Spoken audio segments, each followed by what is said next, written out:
হচ্ছে static electricity বা স্থির তড়িৎ। আজকের আলোচনায় আমরা মূলত কি শিখবো সেটা একটু আন্ডারস্ট্যান্ড করো। আমরা মূলত শিখবো বিজ্ঞানী কুলম্বের কথাবার্তা। বিজ্ঞানী কুলম্ব বলতেছিল দুটি চার্জের মধ্যে হয় আকর্ষণ হতে পারে, নাহলে কি হতে পারে, বিকর্ষণ হতে পারে। যেমন পজিটিভ পজিটিভ বিকর্ষণ করে, নেগেটিভ নেগেটিভ বিকর্ষণ করে। পজিটিভ নেগেটিভ আবার কি করে বলতো, আকর্ষণ করে। তো আমরা এই আকর্ষণ বলটা, আমরা মূলত এই আকর্ষণ বলটা বা বিকর্ষণ বলটা মেজার করব কার সাহায্যে? বিজ্ঞানী কুলম্বের ল এর সাহায্যে। বুঝছো? কারণ কুলম্ব ল শেখার পূর্বে তোমাকে জানতে হবে তুমি কি চার্জের একক জানো? যেহেতু আমরা চলতলির চ্যাপ্টার অলরেডি পড়ে ফেলছি, আমরা চার্জের একক জানি কুলম্ব। চার্জের একক কি জানি আমরা? কুলম্ব। যেমন আমরা ছোটবেলায় 9 পড়ছি ইলেকট্রনের চার্জ হচ্ছে 1.60 গুণন 10⁻⁻19 কুলম্ব। সামনে আবার মাইনাস দিয়েছিলাম, তাই না? আর প্রোটনের চার্জ দিয়েছিলাম 1.60 গুণন 10⁻⁻19 কুলম্ব। সামনে কি দিয়েছিলাম? প্লাস। মানে চার্জ মাপার এককের নাম হচ্ছে কুলম্ব। এটুকু আমরা আন্ডারস্ট্যান্ড করতে পারি। এখন দুটি চার্জের মধ্যে কতটুকু আকর্ষণ বল বিদ্যমান বা কতটুকু বিকর্ষণ বল বিদ্যমান এটা বের করার জন্য আমাদের কুলম্ব একটা সূত্র দিয়েছেন। এই সূত্রকে নরমালি আমরা কুলম্ব ফোর্স ল বলি। এখন এই কুলম্ব ফোর্স ল, এই যে লটা, এই লটা তোমরা এমনিতেই পারবা। কেন পারবা? কারণ এই লটা হুবহু মহাকর্ষ বলের সূত্রের মতনই। বুঝতে পারছো কথাটা? মহাকর্ষ বলের সূত্র মনে নাই? F সমান G m1 m2 by D square. দুটি বস্তুর মধ্যকার মহাকর্ষ বল দুটি বস্তুর ভরের গুণফলের সমানুপাতিক এবং তাদের মধ্যবর্তী দূরত্বের বর্গের ব্যস্তানুপাতিক পড়ছিলাম, মনে আছে? তো আমরা এখানে সেম কাজটাই করব। চলো ধরো এখানে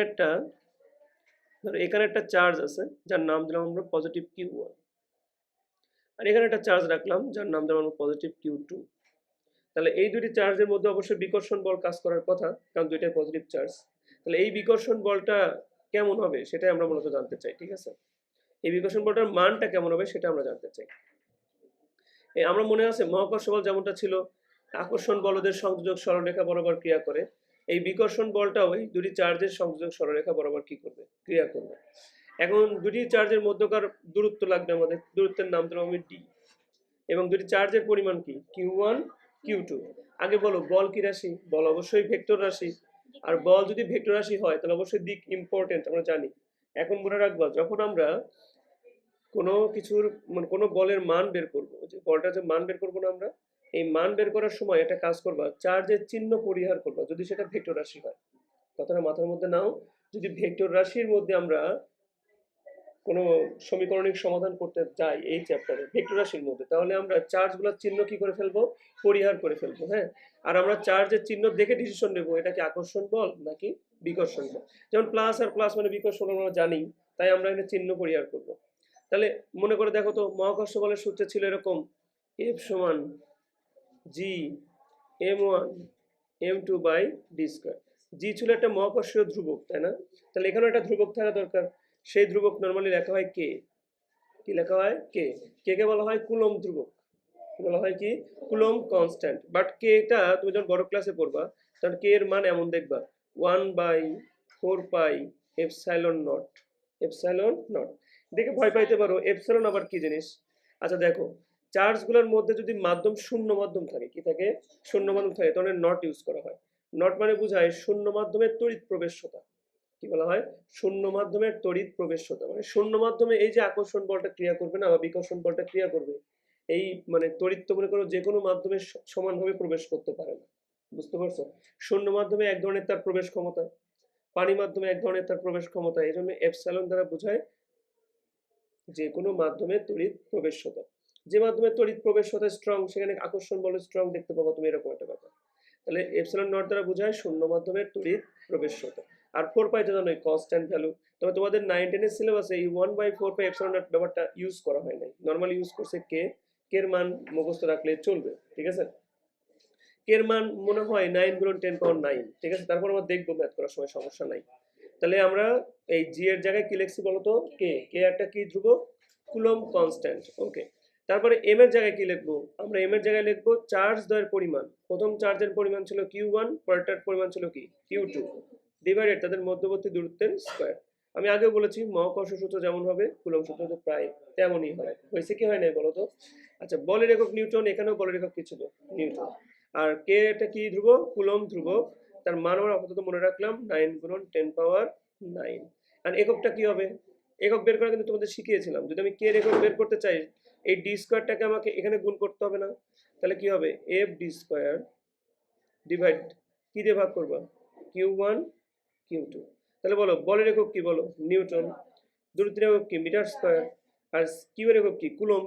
কারণ চার্জের একক কি হয়? কুলম্ব। কুলম্ব আর কুলম্ব গুণ করলে কুলম্ব স্কয়ার, তাহলে উপরে যায় কি হবে? Coulomb inverse 2। আশা করি কে এর একক তোমরা ধরতে পারছো। তাহলে কে এর মান হবে 9 গুণন 10 power 9 newton metre square per coulomb square.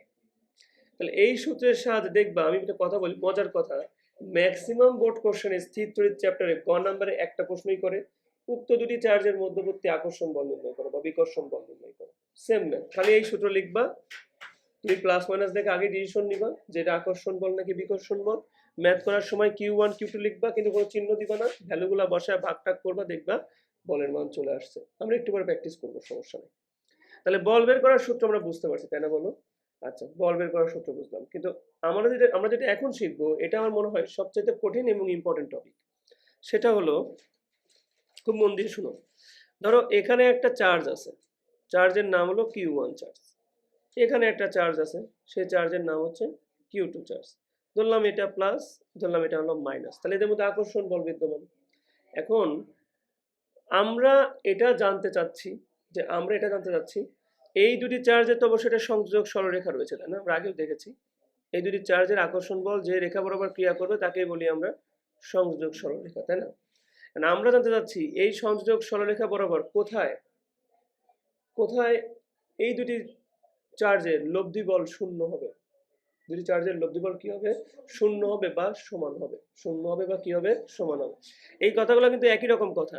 দেখো, শূন্য হবে বা সমান হবে, এই কথাগুলো কিন্তু একই ধরনের কথা। অনেকে বুঝো নাই কেন একই ধরনের কথা। শূন্য মানে কি বলতো? এই যে F1 আর এই যে F2 যোগফল কি হওয়া লাগবে? 0 হওয়া লাগবে। যোগ করলে কি কোনো কিছু 0 হয় না? টেকনিক্যালি যোগ করলে তো কখনো কোনো কিছু 0 হয় না। হয়তো বিয়োগ করলে কি হয় বলতো? 0 হয়।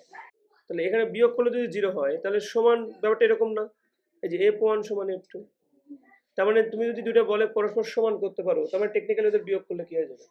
তার মানে লব্ধি, লব্ধি মানে কি? যোগ বা বিয়োগ। কোনো বলের লব্ধি বলতে বুঝি আমরা যোগ বা বিয়োগ। এখন কোনো বলের লব্ধি শূন্য হওয়া যে জিনিস আর সমান হওয়া কিন্তু টেকনিক্যালি কি? একই জিনিস। আমরা এই জিনিসটা সলিউশন করতে চাই যে কিভাবে আমরা এই ধরনের প্রবলেম সলিউশন করবো, ডিল করবো। আচ্ছা, এই ধরনের ম্যাথ পরীক্ষা আসলে তুমি একটা কাজ করবা, একটা একক ধনাত্মক চার্জ ধরবা। কি ধরবে? একটা একক ধনাত্মক চার্জ। একক ধনাত্মক চার্জ ধরবা এবং তুমি ইমাজিন করে নিবা যে ধরো সাপোজ এই Q2 চার্জের ডানে, ধরো এখানে কোথাও, কোথায় বলো তো? এখানে কোথাও একটা +1 চার্জ আমি স্থাপন করছি। কি স্থাপন করছি? +1 চার্জ আমি স্থাপন করছি। এমনি মানে প্রমাণ করার জন্য যে আসলে কোথায় লব্ধি বল শূন্য হয়। ঠিক আছে? আমি ধরে নিলাম যে এখানে কোথাও লব্ধি বল শূন্য হবে। ধরে নিচ্ছি এই +1 চার্জটা একটা আমার পরক চার্জ। কি চার্জ বলতো? আমরা টেস্ট করি না? আমরা লিপস্টিক কেনার সময় তো লিপস্টিক দেখি আসলে কেমন কালার হয়, তাই না? নেল পলিশও দেখি, তাই না? আবার কোনো মিষ্টির দোকানে বেশি পরিমাণের মিষ্টি কিনতে গেলেও কিন্তু মিষ্টিটা খেয়ে দেখি। তো পরক চার্জের কাজ হচ্ছে টেস্টিং চার্জ, মানে আমরা এই পরক চার্জ দেখে দেখব আসলে কোথায় বল কি হয়? শূন্য হয়। তো আমি ধরলাম যে এখানে স্থাপন করলে দেখা যাবে এই Q1 এবং Q2 এর বল প্রভাব এখানে থাকবে না, মানে প্রভাবটা কি হবে? শূন্য। এদের লব্ধি বল কি হবে এখানে? শূন্য। তাহলে এটা প্রমাণ করতে চাই আমরা। আচ্ছা, এই +1 চার্জের উপরে এই Q1 পরিমাণ চার্জ যে বল প্রয়োগ করবে, আর এই +1 চার্জের উপরে Q2 পরিমাণ চার্জ যে পরিমাণ বল প্রয়োগ করবে, তা তো পরস্পর সমান হওয়া লাগবে। কারণ লব্ধি শূন্য হতে গেলে পরস্পর কি হওয়া লাগে? সমান হওয়া লাগে। তাহলে আমরা ধরে নিই যে আমরা একবার এখান থেকে এর উপর একবার বল বের করব। বুঝছো কি তোমরা? করবে করবে, অবশ্যই করবে। আর এখান থেকে একবার বল বের করবে, ঠিক আছে? আচ্ছা, ধরে নিই যে এই দুটি চার্জের মধ্যবর্তী দূরত্ব ধরে নিই কি বলতো? d। কিন্তু এটুকু কি আমরা জানি? ধরলাম যে x। ঠিক আছে, তাহলে আমরা যদি এখন F1 বের করি, চলো F1 এ যাই কি লিখতে পারি? কি k ইনটু লিখতে পারি কোন দুটির মধ্যবর্তী বল বের করব? Q1 আর +1 এর উপরে। তাহলে Q1 এর জায়গায় আমি Q1 এ লিখলাম মাইনাস, কিন্তু দিলাম না। কেন দিলাম না? কারণ বলেছি বল একটা ভেক্টর রাশি। F1 এর জায়গায় কি করলাম বলো তো? k ইনটু Q1 লিখলাম। কেন লিখলাম? ওই যে আমাদের সূত্র আমরা মাত্র শিখে আসলাম, k into Q1 Q2 by কি হয় বলো তো? d স্কয়ার, বলের সূত্র। তাহলে k ইনটু Q1 মানে এই চার্জ, আর একটা চার্জ কে? +1। আচ্ছা, +1 লেখার কোনো প্রয়োজন আছে? লেখা যে কথা, না লেখা কি কথা? ডিভাইডেড কি হবে? দূরত্বের পুরো স্কয়ার। এখান থেকে এটুকু দূরত্ব হলো d plus x whole square. সমান F2 মানে কি হবে?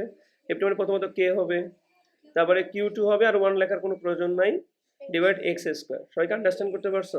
এই K আর কে কি করে দিবা? কেটে দিবা। এবার এই সমীকরণে Q1 এর মান Q2 এর মান বসাবা, সমীকরণ সমাধান করবা। সমাধান করলে কি হবে? x এর মান আসবে না? x এর কি আসবে? এখন ঝামেলা আছে, x এর মান কিন্তু দুইটা আসবে। আমি কিভাবে বুঝলাম? x এর মান কিন্তু দুইটা আসবে, ধরো a আর b। কেন বুঝলাম? কারণ এটা দ্বিঘাত সমীকরণ। দ্বিঘাত সমীকরণের অ্যান্সার সবসময় কয়টা আসে? দুইটা। মনোযোগ দিই সবাই। যেহেতু এক্স স্কোয়ারের মান দুইটা আসবে আমরা জানি, এখন আমি কোন মানটাকে গ্রহণ করব আর কোন মানটাকে আমরা অ্যাভয়েড করব, বুঝছো তো? এখন এই দুইটা মান বের করার প্রসেস তোমরা জানো, হয় মিডল টার্ম করবা, না হলে তোমরা এই যে এই সূত্র দ্বারা করবা, x square plus bx plus c সমান 0। দ্বিঘাত সমীকরণের সূত্র তোমরা শিখো নাই? এই যে এক্স সমান minus b plus minus root over b square minus 4ac divide কি শিখছো? শিখো নাই তোমরা? এই সূত্র অনুযায়ী সলিউশন করলে তুমি প্লাস মাইনাস ধরলে দুইটা ভ্যালু পাবে। এখন সমস্যা দাঁড়িয়ে গেছে কোন ভ্যালুটাকে আমরা সত্য ধরবো, তাই না? এটা ঝামেলা হয়ে গেছে না? ঝামেলা হয়ে গেছে। এখন আমরা ট্রিক শিখ। ধরে নাও আমরা দুইটা ভ্যালু পাইছি, একটা হলো এ আর একটা কি বলতো বি। আমার অবস্থান ছিল এমন, একটা বিন্দু ছিল এখানে, একটা বিন্দু ছিল এখানে। ধরো যে এই দুটি বিন্দুর মধ্যবর্তী দূরত্ব ছিল আমাদের ডি। কি ছিল বলতো? ডি। আর এখান থেকে এটুকু ছিল এক্স, তাই না? এখানে ছিল +1 চার্জ, মনে আছে? এখানে ছিল প্লাস কিউ, এখানে ছিল ধরে নাও মাইনাস কিউ, ধরে নিচ্ছি এরকম ছিল। আচ্ছা বলো তো, এক্স এর মান যদি এমনটা আসে, ইমাজিন করো যে মাইনাস এ আসলো আর এক্স এর মান আসলো প্লাস বি, ধরলাম এরকম। তাহলে বলো আমি দূরত্ব মাপতেছি কিন্তু এই জায়গা থেকে। কিভাবে বুঝলাম আমি এই জায়গা থেকে মাপতেছি? কারণ এই জায়গা থেকেই তো এক্স পরিমাণ দূরে একটা চার্জ তুমি ফেলছিলা, তোমার সকল দূরত্ব মাপতেছো কোন জায়গা থেকে? মাইনাস কিউ জায়গা থেকে। এখন বলো মাইনাসে, তাহলে মাইনাস দ্বারা তো বাম দিক বোঝায়, আর প্লাস দ্বারা কি বোঝায়? ডান দিক বোঝায়। তাহলে মাইনাসে এক্স এর মান যখন মাইনাসে আসবে, তখন জায়গাটা কিন্তু এই ভিতরের দিক চলে আসবে। ধরলাম যে এখানে চলে আসছে, কোথায় চলে আসছে? এখানে। সবাই কি বুঝছো এটা? এক্স এর মান মাইনাসে, তার মানে কি এক্স এর মান এখান থেকে কোন দিক যাব আমরা? বাম দিকে যাব। ধরলাম, তাহলে মনে মনে ইমাজিন করো এই জায়গায় যদি মনে মনে +1 এর অবস্থান হতো, তাহলে কি কি ঘটনা ঘটতে পারতো? এটা মন দিয়ে দেখো। এই প্লাস চার্জ, এই প্লাস চার্জে কি করতো সবাই বলো তো? বিকর্ষণ করতো না? এই প্লাস চার্জ এই প্লাস চার্জে কি করতো? বিকর্ষণ করে কোন দিক ঠেলা মারতো? এই দিক ঠেলা মারতো। এই মাইনাস চার্জ এই প্লাস চার্জকে অবশ্যই আকর্ষণ করতো, তাহলে এই দিক টান মারতো। বুঝতে পারছো সবাই এটুকু? তাহলে মনে রাখবা, যদি দুইটা বলের দিক একই দিকে হয়, কি বললাম? দুইটা বলের দিক যদি একই দিকে হয়, তাহলে তারা কখনোই, তাদের কখনোই কি হওয়া সম্ভব না? লব্ধি শূন্য হওয়া সম্ভব না। স্বাভাবিক না? আমি একটা বস্তুকে যদি সামনের দিকে ধাক্কা দেই, তুমিও যদি সামনের দিকেই ধাক্কা দাও, তাহলে দুজনের ধাক্কা কি কখনো শূন্য হবে? দুজন কিন্তু একই দিকে ধাক্কা মারছে, মানে কি হবে? একই দিকে বল প্রয়োগ করলে কখনোই কি হয় না? শূন্য হবে না। তার মানে এটা গ্রহণযোগ্য ভ্যালু না, তার মানে এটা হবে না গ্রহণযোগ্য। বুঝতে পারছো? তাহলে এটা অটোমেটিক্যালি উত্তর হবে সঠিক। তাহলে প্লাস বি অবশ্যই কি হবে? সঠিক উত্তর হবে। এখন এটাও প্রমাণ করে দিই কেন সঠিক উত্তর হবে, চলো। এই প্লাস বি মানে কোন দিকে যাওয়ার কথা? ডান দিকে। ধরো সাপোজ তারপরে এখানে এখানেই থাকার কথা, ধরলাম যে এখানেই থাকার কথা, ঠিক আছে? তাহলে এই মাইনাস চার্জ এই প্লাস চার্জে কি করবে? তাহলে আনডাউটেডলি এই দিকে তীর চিহ্ন দেওয়াই যায়, বুঝছো? এই প্লাস চার্জ এই প্লাস চার্জে কি করবে? বিকর্ষণ। তীর চিহ্ন অবশ্যই উল্টা দিকে দেওয়াই যায়। এবার দেখো বল দুটা পরস্পর কোন দিক কাজ করতেছে? বিপরীত দিকে। আর যেটা বিপরীত দিকে কাজ করে সেখানেই তো লব্ধি কি হওয়া সম্ভব? শূন্য। তাহলে এই দুইটি অ্যান্সারের মধ্যে আমরা একটা চিত্র আকারে ডিসিশন নেব যে আসলে শূন্য কোথায় হবে নাকি হবে না। সবাই কি একটু আন্ডারস্ট্যান্ড করতে পারছো? চলো আমরা রিয়েল লাইফের একটা কোশ্চেন সলিউশন করে আন্ডারস্ট্যান্ড করার চেষ্টা করি। চার যদি সংযোজক সরলরেখা বরাবর নিরপেক্ষ বিন্দুর অবস্থান বের করো। নিরপেক্ষ কোথায় থাকে? যেখানে আমার উপর কেউ আকর্ষণ বিকর্ষণ বল করবে না, সেটাকেই বলি আমরা কি বিন্দু? নিরপেক্ষ বিন্দু। তাহলে আমাদের একদম আমাদের কমফোর্ট ম্যাথ আমরা পেয়ে গেলাম। আমরা এখন বের করব কোথায় লব্ধি বল কি হবে? শূন্য হবে। চলো আমরা একটু আন্ডারস্ট্যান্ড করার চেষ্টা করি। তাহলে আমাদের প্ল্যান হচ্ছে, আমি আগের বার তোমাদের দেখালাম যে তোমার ধরে নিবা যে এই সংযোজক সরলরেখা বরাবর, কোন সরলরেখা বরাবর? এই সংযোজক সরলরেখা বরাবর আমরা একটা বিন্দু ধরে নেব, মনে আছে? যেখানে আমরা +1 চার্জ স্থাপন করব, মনে আছে কথাটা? তো ধরলাম যে এখানে কোথাও একটা আমি আগের অঙ্কের মতোই করে করতেছি, একটা +1 কুলম্ব চার্জ আমি স্থাপন করলাম। এই +1 কুলম্ব চার্জ স্থাপন করার পরে এখন আমরা দুই দিককার বল বের করব। কার কার সাপেক্ষে? একবার 70 কুলম্ব চার্জের সাপেক্ষে আমি বল বের করব, একবার -50 কুলম্ব চার্জের সাপেক্ষে কি বের করব? বল। মনে আছে তো নাকি? আমরা কি ধরেছিলাম যে F1 সমান কি ধরবো আমরা? F2। কারণ আমি এমন একটা জায়গায় যেতে চাই সেখানে লব্ধি বল শূন্য হওয়া লাগবে, তার মানে ওখানে দুটো বল কি আছে? সমান। এখন F1 এর জায়গায় কি লিখবো? K ইনটু এখানে Q1 মানে কত কুলম্ব বলো? 70 কুলম্ব। তাহলে যে 70 লিখলাম আর +1 আর লিখলাম না, তাই না? দূরত্ব কি হবে? আমরা এখান থেকে এটুকু ধরলাম x, তাহলে দূরত্ব এখান থেকে আছে 50, 50 অবশ্যই লিখতে পারি 0.5 মিটার, তাহলে আমি লিখতে পারি 0.5 প্লাস এক্স হোল স্কোয়ার। আসলে সবাই বুঝছো? আচ্ছা, এবার F2 তে আসি। F2 বল প্রয়োগ করবে বি বিন্দু, বি বিন্দুর চার্জের পরিমাণ কত দেওয়া আছে? 50। আমি মাইনাসকে অবশ্যই অ্যাভয়েড করব, বলেছি আগেই যে ভেক্টর রাশির ম্যাথ করার সময় আমরা প্লাস মাইনাস অ্যাভয়েড করব। ডিভাইড কি আছে? x এর পর কি দেবো বলো তো? স্কয়ার। বলো এবার না বোঝার মতো মনে হয় কেউ নাই, বলো। 50 কে আমরা 100 দিয়ে ভাগ করে মিটার বানিয়ে নিছি, আর প্লাস এক্স মানে আগের বারের মতো তো প্লাস এক্স ছিল। এই যে আগের বারও তো এখানে আমাদের কি ছিল বলো? এই যে ডি প্লাস এক্স ছিল, মানে যে এখান থেকে এই পুরোটার দূরত্ব। তাহলে আমার এখানে এখান থেকে এটুকু দূরত্ব 0.5 আর এখান থেকে এটুকু দূরত্ব কি এক্স, মানে এই যে এটার জন্য কি পুরোটা কত হলো তাহলে? 0.5 প্লাস এক্স, এই জন্য 0.5 প্লাস এক্স হয়েছে। এই চার্জের মধ্যবর্তী দূরত্ব লাগবে না আমার? আমি কার কার মধ্যে বল বের করতেছি? একদমই না, আমরা এর সাথে +1 এর বল বের করতেছি, বি এর সাথে +1 এর বল বের করতেছি, এবং ওই দুটো বল পরস্পর কি ধরতেছি? সমান। কারণ আমরা চিন্তা করতেছি যে এটাই আমার নিরপেক্ষ বিন্দু, ধরে নিচ্ছি এটাই আমার কি বিন্দু? নিরপেক্ষ বিন্দু। এই নিরপেক্ষ বিন্দু প্রমাণ করতে গেলে আমার কি করা লাগবে? ওই দুটো বল টেনে আনতে হবে, ওই দুজনের বল টেনে এনে দেখাতে হবে ভাই এই জায়গায় দুজনের বল পরস্পর কি সমান। তাহলে আমার ওই দুজনের বল প্রমাণ করব কি করে? এর দ্বারা এর উপর বল বের করবো একবার, এর দ্বারা এর উপর বল বের করবো একবার। এর জন্য এখান থেকে এটুকুর যখন বল বের করতেছি তখন কি এই দুটোর মধ্যে দূরত্ব লাগবে না? দূরত্ব কত হবে? 0.5 প্লাস এক্স হোল স্কোয়ার হবে না? কারণ দূরত্ব এখান থেকে এটুকু 0.5 আর এখান থেকে এটুকু কত? এক্স। তাহলে কি লেখা যায়? 0.5 প্লাস এক্স হোল স্কোয়ার। আবার এখান থেকে যখন এটুকু বল বের করবো তখন এখান থেকে এটুকু দূরত্ব লাগবে না? তখন দূরত্ব কত? এক্স। তাহলে কি দেবো? X square. বুঝছো এবার? তাহলে এখন আমরা সাধারণ গণিতের মতো করে করলেই হবে। এই যে কে কে কেটে দাও, 0 0 কেটে দাও, এক্ষেত্রে দরকার নাই, 0 0 কেটে দিলাম না হয়। এবার আড়াআড়ি গুণ করে দাও, স্কোয়ার স্কোয়ার কাটা যাচ্ছে না, তাহলে 7x স্কোয়ার আড়াআড়ি গুণ করলাম, আর এ পাশে গুণ করতেছি 5 ইন্টু, আচ্ছা না পয়েন্ট পয়েন্ট কেটেছি, এটা গুণ চিহ্ন। এখন আমরা এই 0.5 কে আমরা হাফ ধরলাম না হয়, ঠিক আছে? Half plus x whole square. তোমরা একটু ক্যালকুলেটর বের করলেও করতে পারো। দেখো এখানে কি হচ্ছে? 5/4, কারণ হাফের পরে স্কোয়ার করলে 4 হয়ে যায়, প্লাস এখানে হয় 5x, প্লাস এখানে হয় 5x স্কোয়ার। আমি একেবারে করে দিলাম, তোমরা বাসায় ভেঙে ভেঙে করো। ওই যে 2ab, 2 আর 2 কাটা, এখানে b থাকলো x, আর এই 5 দ্বারা গুণ করলে 5x। আমরা 7x স্কোয়ার থেকে 5x স্কোয়ার বাদ দিলে কত থাকবে? 2x square. 5x কে পাশে আনলে -5x, আর 5/4 কে পাশে আনলে -5/4 সমান কি লেখা যায়? 0। এবার আমরা মিডল টার্ম আসলে করতে পারবো না, মানে অনেক ভেজাল হবে মিডল টার্ম করতে গেলে।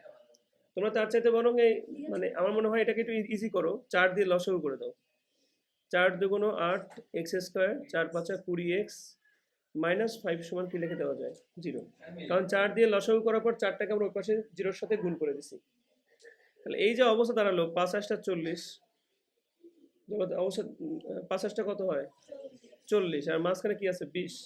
আমার মনে হয় এত মাথা না খাটিয়ে আমরা ডিরেক্ট x সমান লিখে ফেলি। এটা হলো a না? তাহলে -b, তাহলে মাইনাস মাইনাসে কি হয়ে যাবে? Plus, plus minus b square. এটা না পারলে আমার কিছু করার নাই। 400 -4ac, 4 8 32, আর -5 এর সাথে গুণ করলে প্লাস হয়ে যাবে এটা, ঠিক আছে? 32 আর 5 গুণ করলে কত হয়? 160 ডিভাইড 2a, 2a মানে কত? 8 দুগুণ 16। তাহলে এবার একটু কষ্ট করে তোমরা হিসাব করো আমার সাথে। x এর মান একবার প্লাস ধরো, প্লাস ধরে দেখো তো কত আসে, আর মাইনাস ধরে দেখো কত আসে। দুইটা মান আসছে, বরাবরের মতো আমরা আশাই করেছিলাম কয়টা মান আসবে। একটু মনোযোগ দিয়ে বুঝো, এটা খুব বোঝা লাগবে, প্লিজ খুব মনোযোগ দিয়ে বুঝো। এটা একটা প্লাস ভ্যালু আসছে, এটা কি ভ্যালু আসছে? মাইনাস, কারণ আমরা আমাদের কাঙ্ক্ষিত অবস্থায় চলে যাই। মানগুলো একটু মনে রেখো, প্লাস 2 পয়েন্ট কত আসছে এটা মনে রেখো। বলো, এটা খুব মনোযোগ দাও সবাই, একটু খুব মনোযোগ। আমরা সকল দূরত্ব মাপছিলাম এই জায়গা থেকে না, বি থেকে আমরা এক্স ধরেছিলাম যেহেতু, তাহলে দূরত্ব মাপছিলাম এখান থেকে। এখন ঠান্ডা মাথায় এক্স এর ভ্যালু প্রথমে আসছে প্লাস 2 পয়েন্ট, প্লাস কত আসছে বলো তো? 2 পয়েন্ট সামথিং আসছে, তাই না? আচ্ছা ঠান্ডা মাথায় বলো, এ থেকে বি এর মধ্যবর্তী দূরত্ব হলো মাত্র 0.5, আর আমার এক্স এর ভ্যালু আসছে 2 পয়েন্ট সামথিং না? তারপর 2 পয়েন্ট সামথিং ডান দিকে যাবো, মানে প্লাস ভ্যালু কোন দিক যাওয়া লাগে? ডান দিকে। তো ধরলাম যে এখানেই কোথাও, ধরলাম এখানেই কোথাও, কারণ ডান দিকেই তো আসি আমি এখন। ডান দিকে থাকলে খুব মনোযোগ দিও, এটা কত চার্জ? প্লাস ওয়ান চার্জ, তোমরাই বলো এই মাইনাস চার্জ এই প্লাস চার্জে কি আকর্ষণ করবে না? তাহলে অবশ্যই এইদিকে আকর্ষণ করলো। আর এই প্লাস চার্জে অবশ্যই ওইদিকে ধাক্কা দিবে। ধাক্কা দিবে না বলো? ধাক্কা দিবে কিনা বলো? তাহলে কি পরস্পর বিপরীত দিকে হয়ে গেল না এখানে? তাহলে সঠিক উত্তর কত হবে?